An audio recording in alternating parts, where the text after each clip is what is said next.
সদস্য, কল্যাণী পুরসভা, 20 number ward. Nobel laureate Amartya Sen বললেন যে এটা ঠিক নয় বাংলা ভাষাকে মানে ভাষাভাষী মানুষকে বাংলাদেশি বলা।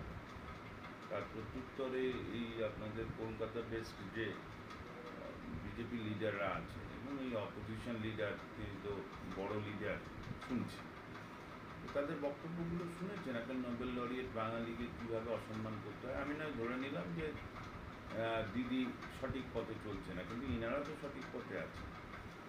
তো সেই কারণে আমি বলবো যে দিদি যে আন্দোলনটা করছেন সে আন্দোলনটা হচ্ছে আমাদের একটা যে আভিজাত্য বাঙালি, দিদি এটা ব্যাখ্যাও দিয়েছেন যে বিগত বিধানসভায় একটা স্পেশাল সেশন ছিল, সেখানে দিদি বলেছেন সেখানেও ওই হই হট্টগোল করা এবং সেখানে মানে যা বাঙালির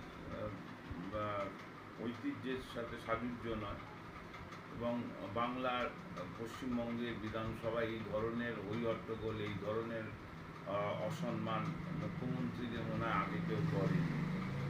তা নির্বাচন তো হচ্ছে, ওদেরই তো লোকজন আসছে, ওদেরই তো লোকজন আর থাকে তো ওদের।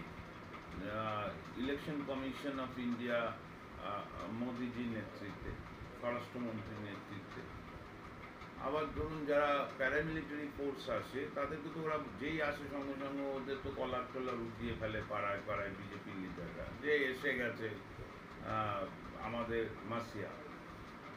সব করার পর যখন হচ্ছে মানুষ বাড়ির থেকে বেরিয়ে বোতামের যে টিপটা দিচ্ছে সেটা একেবারে তৃণমূল কংগ্রেসে, তখন কিন্তু বলছে যে ইভিএম খারাপ। ওরাই আবার বলে ইভিএম খারাপ, এসআইআর করে কারচুপি বন্ধ করতে হবে, মৃত ভোটার ভোট দিয়ে যায়, ইত্যাদি ইত্যাদি সব শুনি।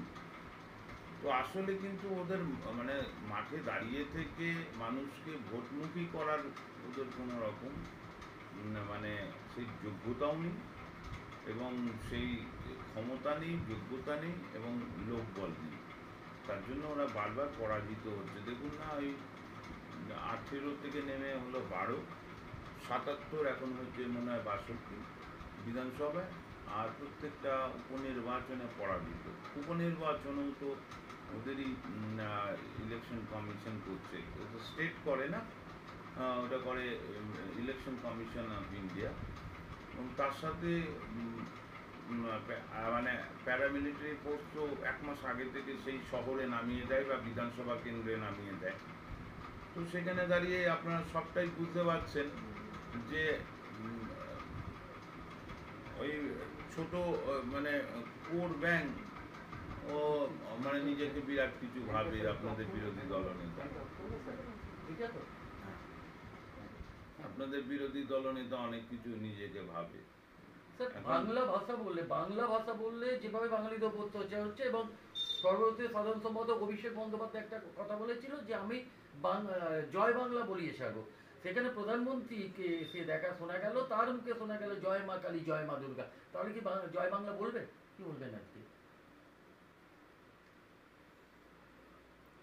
দেখুন, জয় বাংলা বলতে গেলে আবার এটা আমার ব্যক্তিগত অভিমত, জয় বাংলা বলতে গেলে আগে বলতে হবে জয় ভারত, জয় হিন্দ, তারপর জয় বাংলা বলা যায়। তো হয়তো সবটাই ওরা করবে, ওরা তো সবটাই দিদিকে অনুকরণ করছে।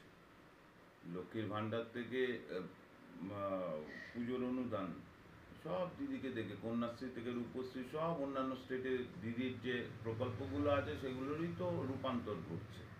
তো সেক্ষেত্রে আগামী দিনে যে এরা বলবে না এই শব্দটা, এরকম মনে হয় না, হয়তো বলবে।